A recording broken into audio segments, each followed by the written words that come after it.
Lindsay H. USA Today Sports Denver. This ISNT to say the New England Patriots didn't need Tom Brady Sunday night in the 4,116 win against the Denver Broncos, but by the time the quarterback took the field for the Patriots' second drive, New England had already jumped to a 143 lead, thanks to a pair of special teams plays that Brady went on to throw 3 touchdowns, was just a bonus for a New England team that has now won 5 consecutive games and looks very much like a Super Bowl contender once again.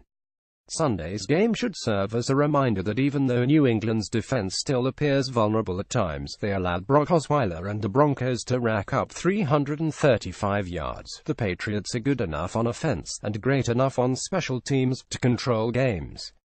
The Patriots scored 24 points off Denver's special teams gaffes Sunday night, enough to beat the Broncos on their own. New England recovered a muffed punt deep in Denver territory, setting up a 2-count, and scored on a 103-yard kickoff return by Dion Lewis in the first quarter.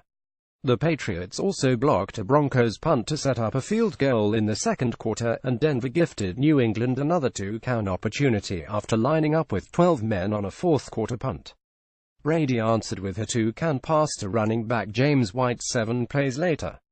It was no fluke that special teams played such a significant role for the Patriots Sunday night. It has long been a strength of Belichick's teams, and recently has been a major weakness for the Broncos. Patriots coach Bill Belichick knew that Broncos punt returner Isaiah McKenzie had muffed 5 previous punts, and his coverage unit was coached to swarm. And while Lewis and the kickoff return squad figured they might have limited opportunities for a return, when the ball failed to clear the end zone, Lewis was ready for an aggressive return straight up the gut of the Broncos coverage team. That was pretty sweet, and then the blocked punt was great and set us up for a great field position, Brady said. Those were 2 huge plays. It makes them defend those things and hope you that can set up other things down the road.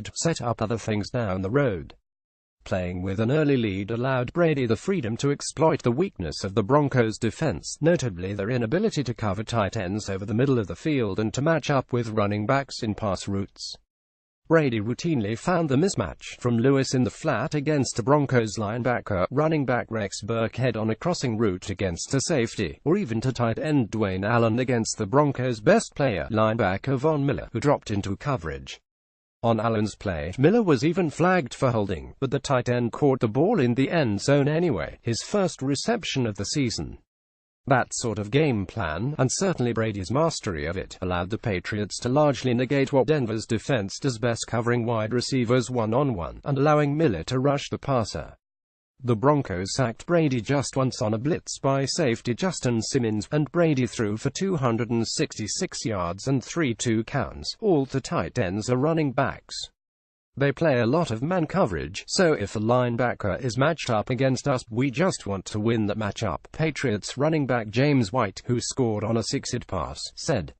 Rather than flying home to Massachusetts on Sunday night, the Patriots boarded buses for a drive about 1 hour south to the Air Force Academy in Colorado Springs, where they'll practice this week leading up to next Sunday's game against the Raiders in Mexico City. Players said it will be concentrated time to review not just Sunday's game in Denver, which might have been the most complete win of the season, but also examine the team they've become in recent weeks. I don't think it's been perfect, and I think we have pretty high expectations for what we're trying to do offensively, Brady said. It looks pretty good, and it's probably been more uneven for the first 8 games of the year, and tonight was a really good night for us. Hope we can build on this tonight and gain some confidence in all 3 phases. Follow Lindsay H. on Twitter @Lindsay Holmes. Photos best of NFL Week 10.